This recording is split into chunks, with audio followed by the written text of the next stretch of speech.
Yan. Nakapagpalit na tayo ng trimmer. Tapos na-i-bias na rin natin ng maayos. Na-testing na rin natin. Good na yung tunog. So, pipix na natin para may balik na yung mga dating tube. Kasi nag-test ako ng tube. Iisip ko nung una, baka tube. So, nagpalit tayo sa tone section niya, tsaka driver section, 1280, tsaka 12x7. So, ibabalik na natin yung dati. Ang problema pala is, nagalaw yung bias. So, siguro, doon ginagalaw nung tumingin ito nung una. Doon niya ina-adjust. Pero, nasira naman niya yung trimmer na nandun. Umangat yung pinakaputi. So, nawala ng contact.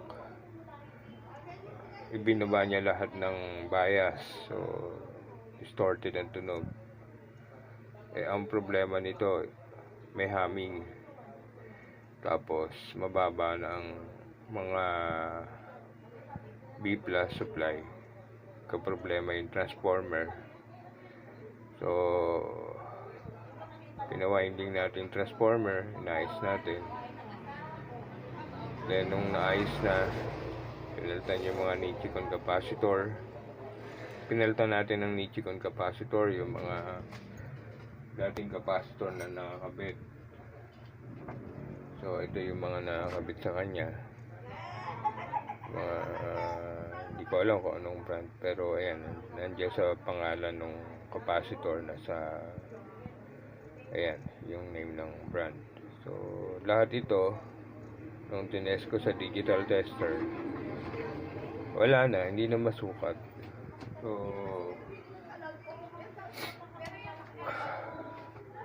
napalitan natin, nawala yung humming, pero ang tunog niya distorted.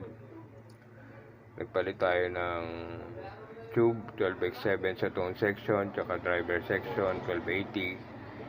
Saka 12x7, medyo hindi pa rin. Sumukat na tayo dito sa test point. Wala tayong masukat na idle current nung EL84 tsaka 6B6. So, tinest natin yung negative voltage. Wala. Meron, pero sobra taas.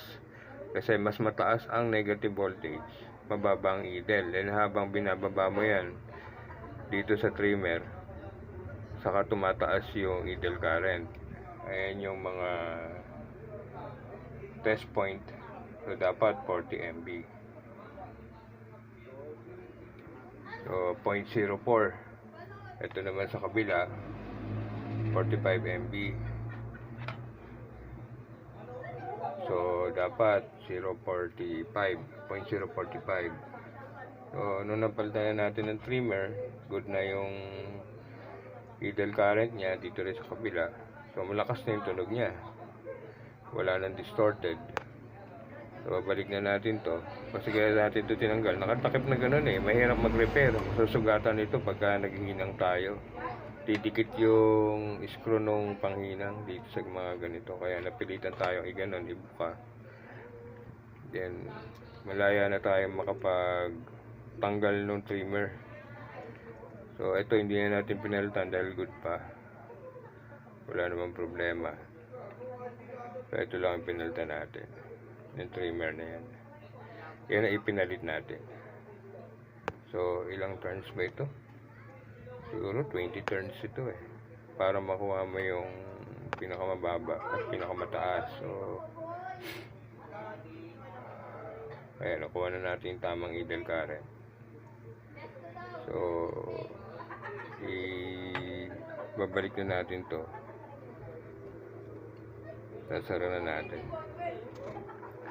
para yun naman isa 8100 na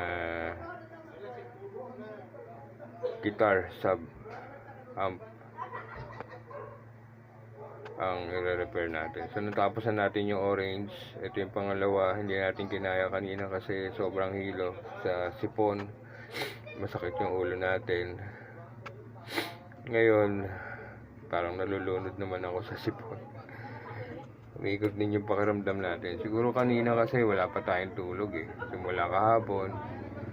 Kaya pagdating ng alas 2, inihiga na natin, hindi na natin kaya. Kaya ayan.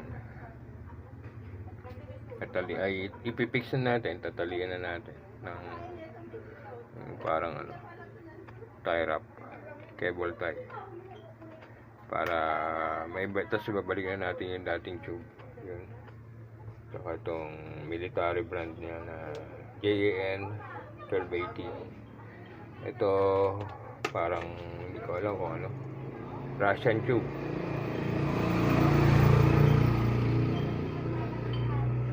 Katumbas din ng 6BQ5 yan. Flying saucer. Tibay din yan. Matigas nga lang tunog. Siyempre pang gitara okay yan.